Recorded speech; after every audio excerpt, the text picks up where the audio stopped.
Hello, নমস্কার। আমি আমার শখের রান্নাঘর থেকে বলছি। আজকে এনেছে রুই মাছ আর রুই মাছের মাথা। আমি এখন এগুলো ধুয়ে নিই। সবশেষে আমার ধোয়া কমপ্লিট হয়ে গেছে, পরিষ্কার মতো ধোয়া হয়ে গেছে। আমার মাছ ধোয়া হয়ে গেছে। এর মধ্যে দেব আমি লবণ, তারপরে দেব হলুদ। এটা আমি ভালো করে মেখে আমার নুন হলুদ দিয়ে মাখা হয়ে গেল। এবার আমি ভেজে নেব জিরা। এবার ভেজে নেব জিরা, তেজপাতা।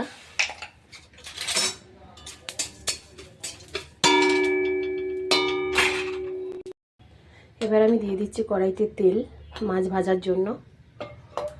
মাছগুলো আমি একে একে সবগুলো মাছ ভেজে নেব। তার আগে আমি একটু দিয়ে নেব কড়াইয়ের মধ্যে তেল, লবণ।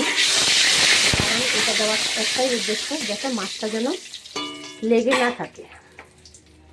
এবার আমি একে একে সব মাছ দিয়ে দেব। এবার মাছগুলো ভাজা হতে হতে আমি একটু করে নেব মশলা।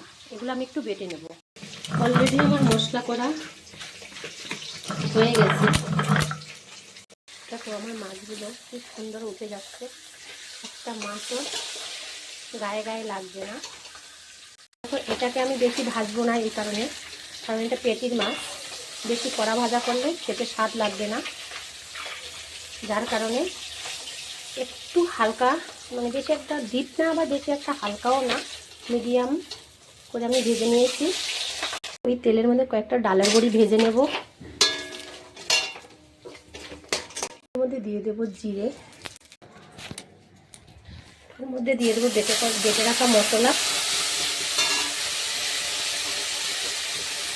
তারপরে দিয়ে দেবো সামান্য পরিমাণে একটু জল। ভালো করে মশলাটাকে একটু কষিয়ে নেব। তারপরে দিয়ে দেবো হলুদ। আমার মশলা কষানো হয়ে গেছে। এর মধ্যে দিয়ে দেবো আলু আর ডাঁটা। সবজিটা একটু কষিয়ে নেব। সবজিটা কষানো হতে হতে নেব ভেজে রাখা জিরে আর তেজপাতা। মাছের তরকারিটা কষানো হয়ে গেছে, একদম পুরো কমপ্লিট। এবার আমি দিয়ে দেবো জল।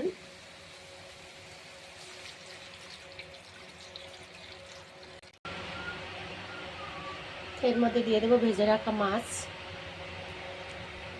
দিয়ে দেবো ভেজে রাখা ডালের বড়ি, সেই ভেজে রাখা জিরা আর তেজপাতা বাটা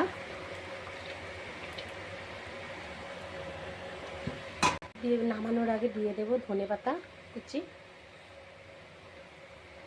আমার রান্না শেষ। যদি ভালো লাগে খেয়ে দেখবেন আর আমার পাশে থাকবেন। আমি যেন আরও ভালো ভালো রান্না নিয়ে আসতে পারি আপনাদের মাঝে। নমস্কার। সে আমার মাছের তরকারিটা হয়ে গেছে। আর এই যে ডালের বড়িগুলো দিয়েছি, এগুলো আমার নিজের হাতে বানানো। যখন আমি তরকারিতে দিয়েছিলাম তখন আমি বলতে ভুলে গেছি। যাই হোক, এভাবে রান্না করে খেয়ে দেখবেন। ভালো লাগলে আমার সাথে থাকবেন, আমার পাশে থাকবেন, লাইক কমেন্ট শেয়ার করে দেবেন। ধন্যবাদ।